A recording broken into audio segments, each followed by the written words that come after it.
Après 7 années de sécheresse marquées par une pression croissante sur les barrages, l'agriculture et les ressources en eau, le Maroc a connu cet hiver, vous vous en rappelez certainement, des précipitations exceptionnelles, redonnant un souffle d'espoir à de nombreux secteurs. Mais ce retour de la pluie suffit-il à écarter durablement la menace climatique? Certains craignent un nouveau basculement vers des épisodes extrêmes de sécheresse dès 2027. Posons-nous alors cette question, le Maroc est-il préparé à ce scénario?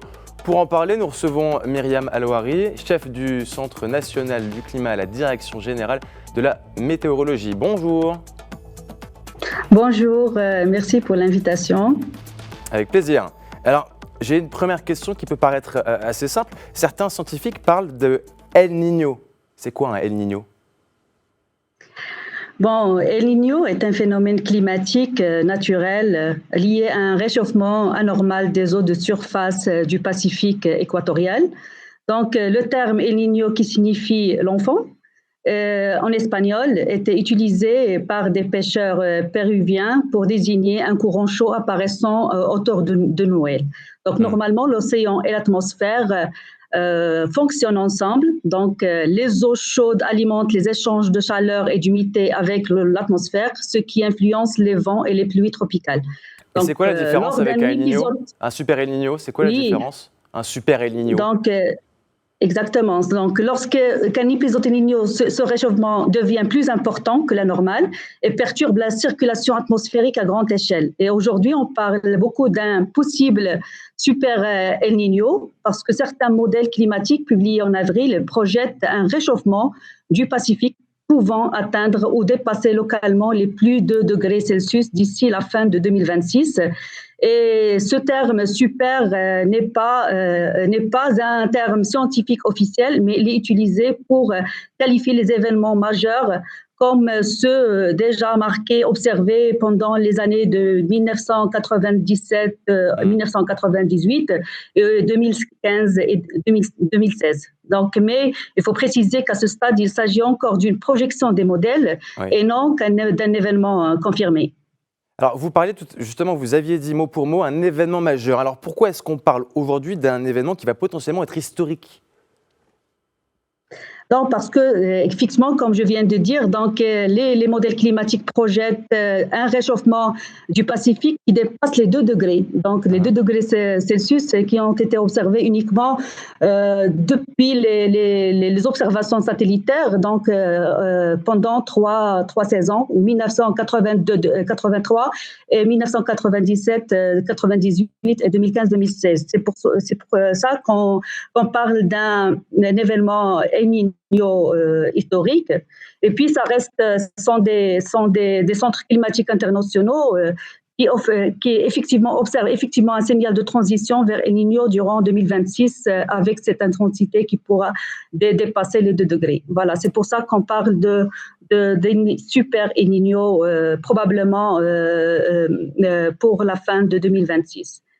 Alors, donc, mais ici, il faut rester prudent parce que cette échéance des prévisions saisonnières comporte encore beaucoup d'incertitudes. Et voilà, donc aujourd'hui, on parle d'un scénario possible et non d'un événement confirmé. C'est ce qu'on doit retenir. Très bien. Alors, je ne suis évidemment pas un expert en météo, mais on a un anticyclone donc, qui rentre dans cette équation, celui des Açores. Il joue quel rôle dans ce mécanisme ? Donc, il y a beaucoup d'interactions entre les différents drivers climatiques.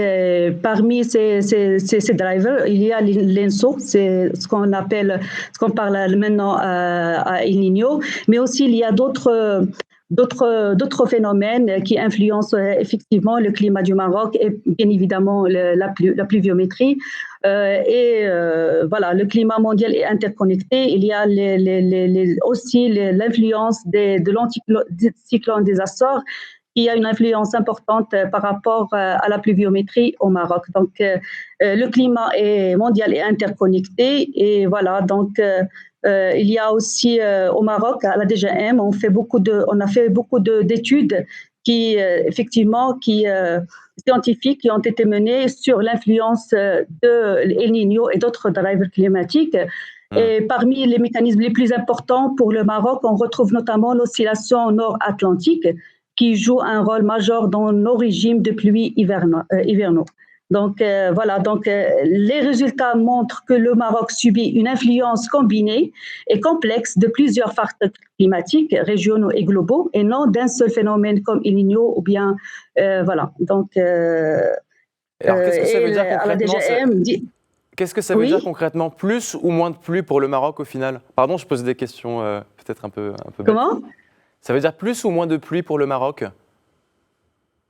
C'est plus, donc, plus ou moins de pluie, quand on parle plus ou moins, donc par rapport à une période de référence, parce que on ne peut pas parler d'une tendance climatique si on ne fixe pas une période de référence pour comparer effectivement les cumuls observés avec les cumuls d'une période de référence. Et actuellement, on utilise en climatologie la période de référence de 1991 à 2020.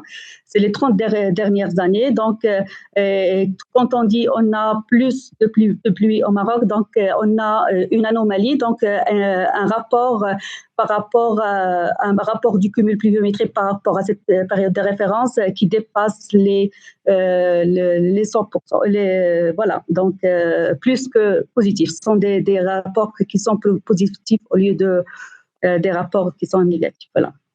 Alors, on a bien saisi donc ce que vous nous dites. Petite question qui nous concerne, nous directement. Est-ce que le Maroc a aujourd'hui Oui. les outils pour anticiper ce type de choc climatique? Oui, effectivement. Donc, au Maroc, nous travaillons on a considérablement renforcé ses capacités d'observation. Donc, et de suivi climatique ces dernières années. Donc, à la Direction générale de la météorologie, elle assure un suivi continu des phénomènes météorologiques et climatiques et développe des prévisions saisonnières en coordination avec les grands centres régionaux et internationaux. Donc, on dispose de systèmes avancés d'observation, d'alerte et de suivi climatique. Mais ceci dit, donc, face à des phénomènes climatiques de plus en plus complexes, donc il reste essentiel de continuer à renforcer nos systèmes d'observation, nos réseaux d'observation, la recherche scientifique, les systèmes d'alerte précoce, les capacités d'anticipation et la gestion durable des ressources en eau. Donc, l'enjeu maintenant, c'est surtout de renforcer la résilience et l'adaptation face à la variabilité climatique et au changement climatique. Voilà, Oui. donc, oui. Alors, est-ce qu'on est... Alors, franchement, moi, j'entends parler de tous les côtés, qu'il y a des phénomènes, de nouveaux phénomènes qui arrivent dans le monde. Est-ce qu'on est rentré dans une ère de climat extrême, de manière permanente? Donc,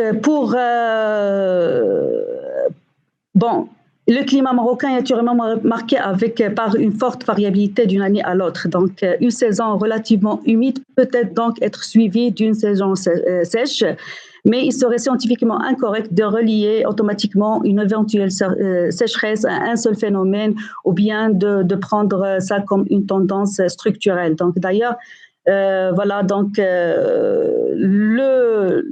notre climat dépend d'une combinaison, comme je viens de dire, complexe de plusieurs facteurs climatiques qu'il faut suivre et qu'il faut vraiment anticiper les influences de ces drivers climatiques sur le Maroc. Voilà, pour tout ce qui est lié au réchauffement climatique, donc je peux dire ici que El Niño est un phénomène naturel, alors que le réchauffement climatique est une tendance de fond liée aux émissions de gaz à effet de serre. Donc, les deux peuvent cependant se superposer, alors que lorsqu'un Niño, par exemple, important survient dans un climat déjà réchauffé, donc cela peut temporairement amplifier les températures mondiales et renforcer certains phénomènes extrêmes. Voilà, donc on l'a observé lors des épisodes 2015-2016, récemment avec des records de chaleur mondiale de 2023-2024. Donc il y a cette interaction, interconnectivité entre les systèmes climatiques globaux. Merci Myriam Alaoui, on a bien saisi donc les différences. Je rappelle que vous êtes chef du Centre national du climat à la Direction générale de la météorologie.